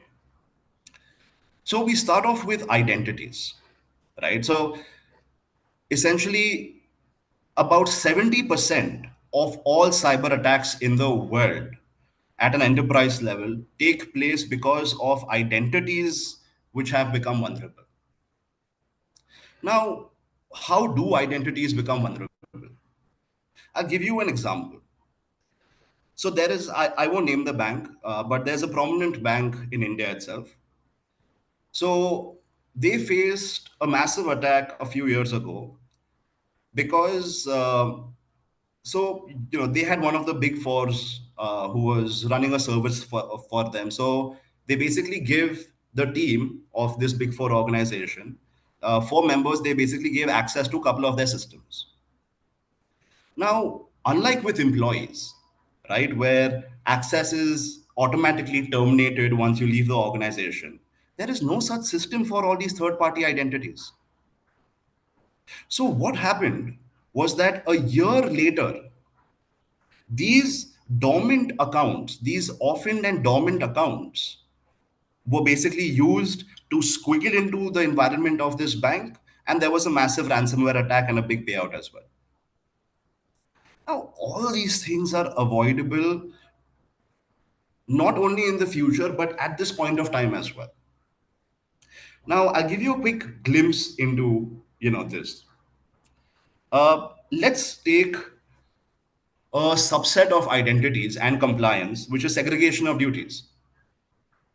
Now, for something like segregation of duties, and I'm sure everybody on this call already knows what SOD is, but just in case, SOD is essentially when an organization has a combination of toxic roles which is held by one user which can cause liability. So, what does that mean? Let's say there is somebody who has access in the ERP to onboard a vendor. Now, let's say for some reason, this person also has access in the ERP to issue purchase orders to the same vendor. Fraud can happen. He will go and onboard 10 of his friends and start releasing micro purchase orders from the ERP. Now, any IGA tool of today's day also battles this, right? The problem is defining the toxic roles. So, in all of our IGA deployments, we have to basically go to an organization and they have to create a matrix. And again, we're talking about large organizations where there are hundreds, if not thousands, of individual roles. And they have to basically try to assume and orient themselves that, okay, this role cannot, be held with this role by the same user. Otherwise, liability can exist. So with generative AI, this can happen today as well on an ongoing basis. See, a conflicting role matrix is a living document, right? And over here, life just happens through AI. It's all auto updated and everything. Now, on another aspect, when it comes to this entire RBAC conversation, right? Role based access controls, that the right people should have the right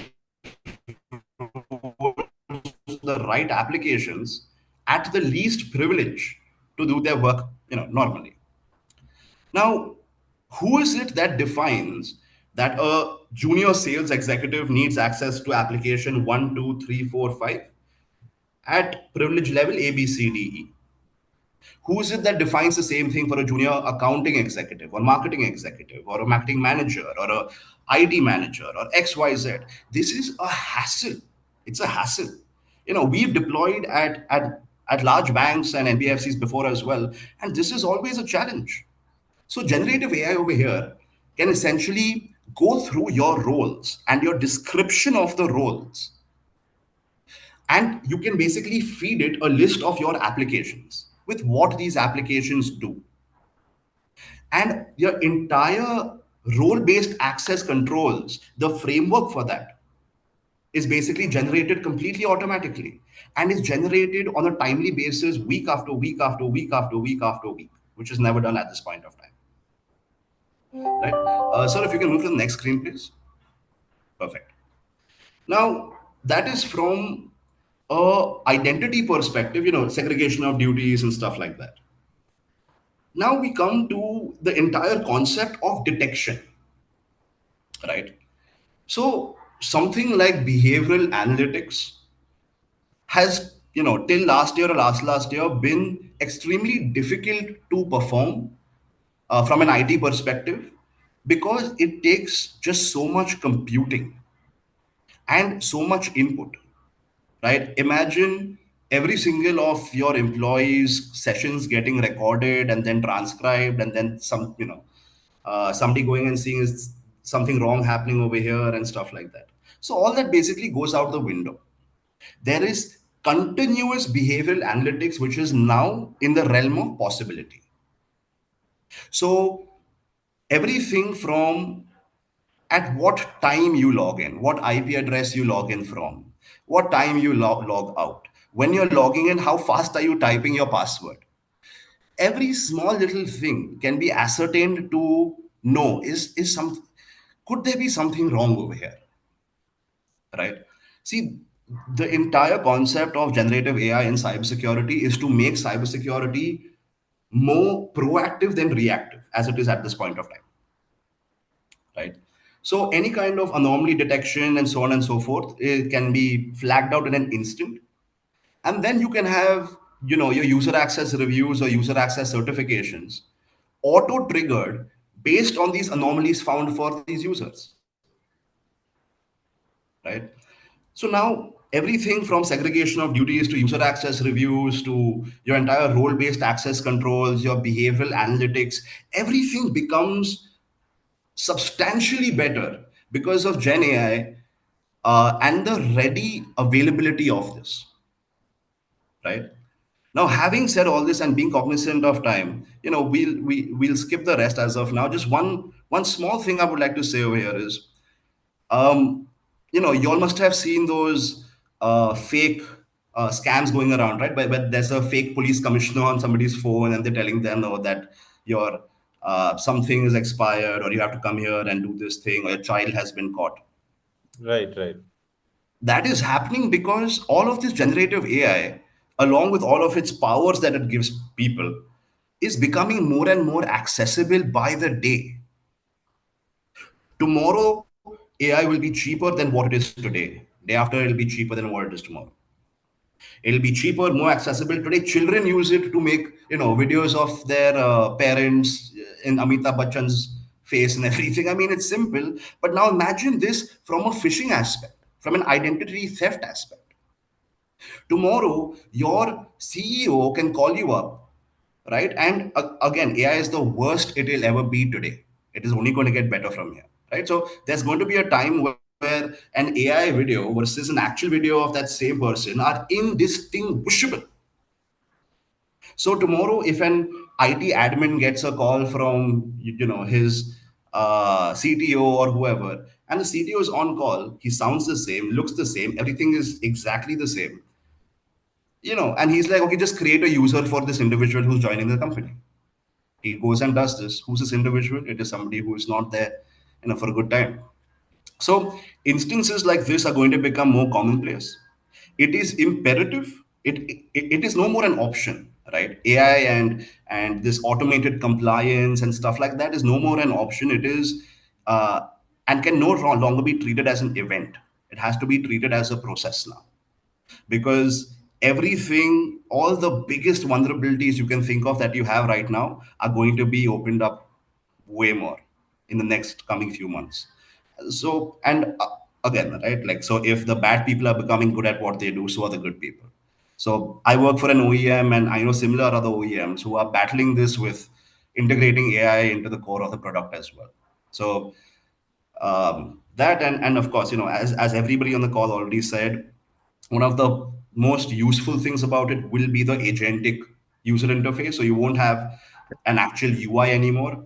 I can basically go to an organize, I can come to my company tomorrow and basically be like, okay, who has access to XYZ, and a bot will basically speak it out to me. I can be like, okay, can you trigger a user access review? I will never have to press a button again in this IGA tool, in this identity security tool. I speak to it, it speaks back to me, and everything happens in the back end. So even that's a brilliant thing, which both Ankan also spoke about, as well as Tanuj. So yeah, that will happen for cybersecurity. All of cybersecurity products are moving towards an agentic UI. So that's happening as well. So I'll keep it till there for now. And over to you, Mr. Gupta. Thank you very much, Mr. Singh. Lekin, what you're mentioning about the fake scam, something Right, is happening in the banking sector. So how you can avoid? Because you are expert in the cyber securities. How right. this can be avoided? Sir, you Have fight any, fire with fire. So if have, somebody is using AI to replicate and create these deep fakes of people, you basically have an AI engine plugged into your KYC tool or whatever that you are using to detect this. Right? See, AI is as good as AI and as bad as AI. Like it can be better than a person, worse than a person, but it's as good as itself and as bad as itself. So you battle AI with AI, sir. you also mentioned double edge now. Double edge position Yes, is there. absolutely, So this absolutely. is a both attack and defense also. What you are mentioning about that? So It is. It is. how you explain for that? You just have to be ready to be a bit more agile, right? Because again, you don't know the vulnerabilities that are going of tomorrow. Like we don't know which new worm or which new ransomware is going to be released by somebody, North Korea, Russia, or somewhere else. Which basically battles are swords, right? So we have developed swords to battle the current vulnerabilities coming in, but tomorrow they'll invent a gun, right? So then we have to invent bulletproof jackets. And that's how it's been happening, right? It's always been reactive.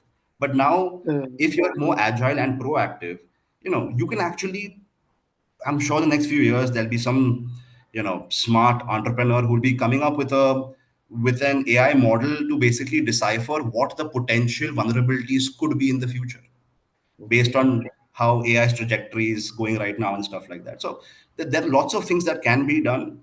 The only issue is that people are creatures of habit, and everything that is going to be happening in the future is something that we've never uh, gone through. We are not habitual to. So, in my opinion, I don't think technology is going to be the problem. I think adoption and training is going to be the problem more than anything. Changing of bad habits.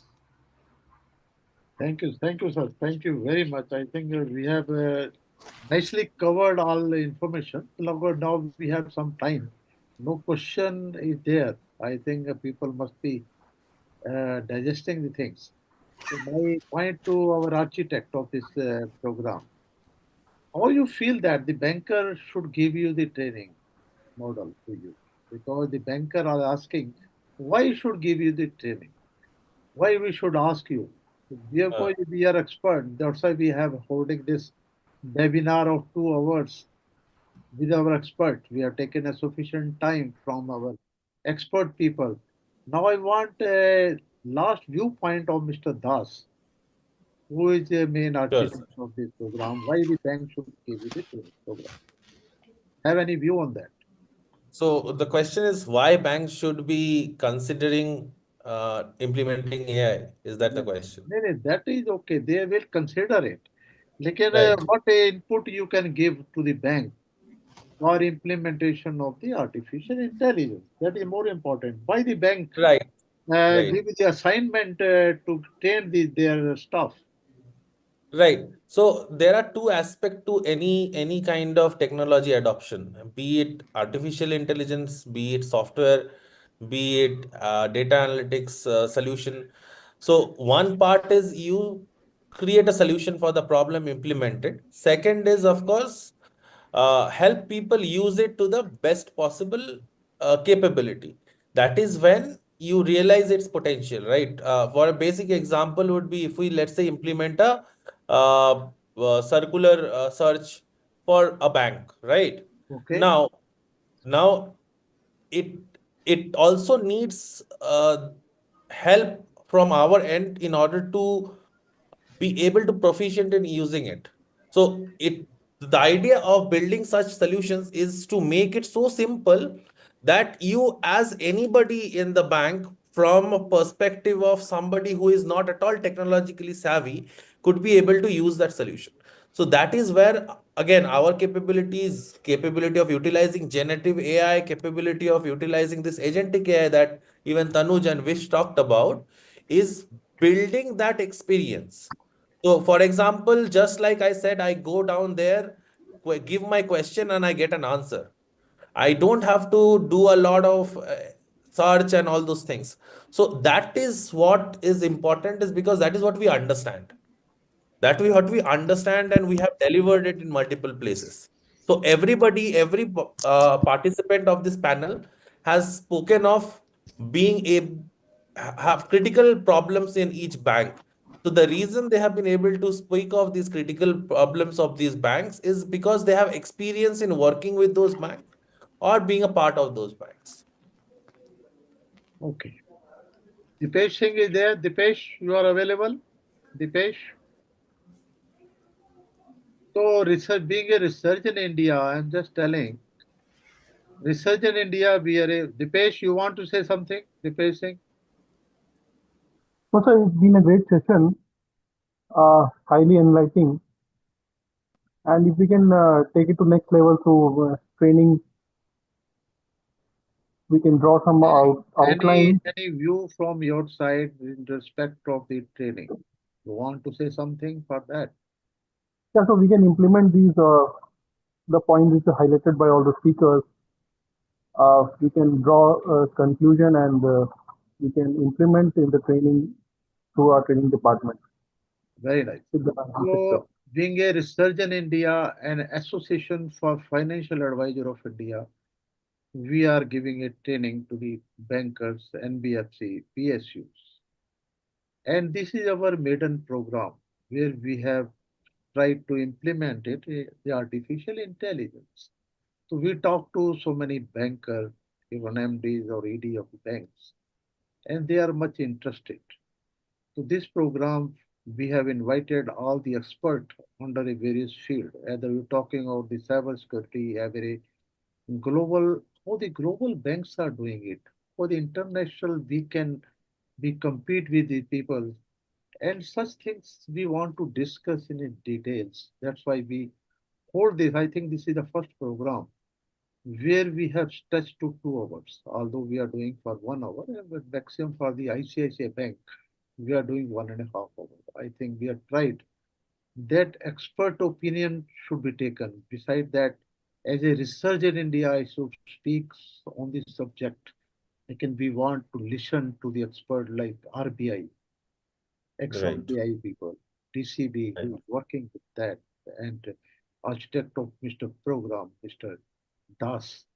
And we also tried to listen to Mr. Singh and global experts, Tanuj sir. I think these are the most important aspect. Although we could not have any questions from our audience, because more than what I understand, 500 participants participated in this program.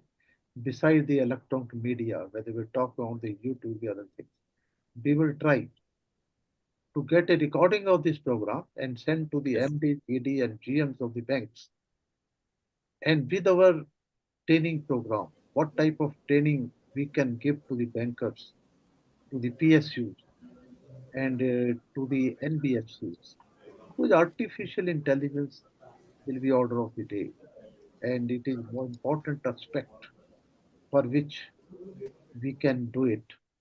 Now timing is very short, only 1 minute left, because I want to close just by 6. So at the end, I am thankful to my all the eminent speakers, especially Thank to Mr. Das and other Mr. Ghosh, Mr. Singh, and Tanuj sir. Yeah. All people are excellent. I must appreciate. No word to express our gratitude toward the speakers.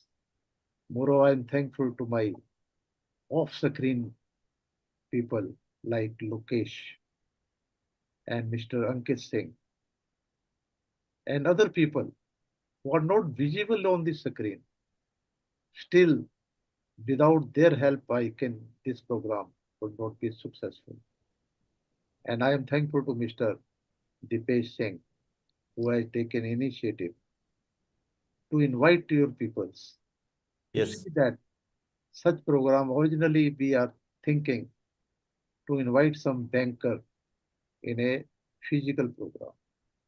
So we feel that let it should be a bank-wide program instead of asking one or two people from each bank about 30% or 20% to hold this program.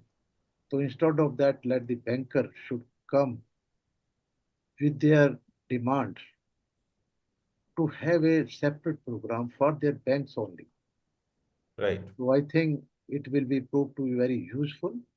Once we'll send a recording of the program and session plan, which we will draft it and send to the bank, what type of training we can give, or we can supplement the implementation to be made by the banker. I think that is more important aspect which we are talking about.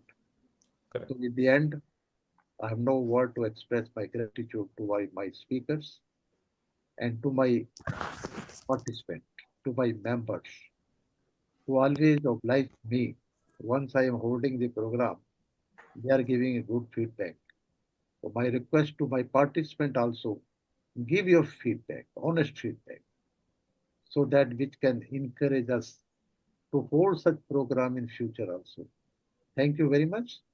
So my next program, we are doing it on 26th with the ICICI Bank in respect of export credit. So I request all the participants who are interested for that, they can also participate. Thank you very much. In the end, I am thankful to all my speakers. Thank you. Thank Thank you. you. Thank Thank you you, so much. sir. Thank you Thank you very all. much. Thank to all. Thank you. Thank you very much. Mr. Thank Singh you. also very nice presentation.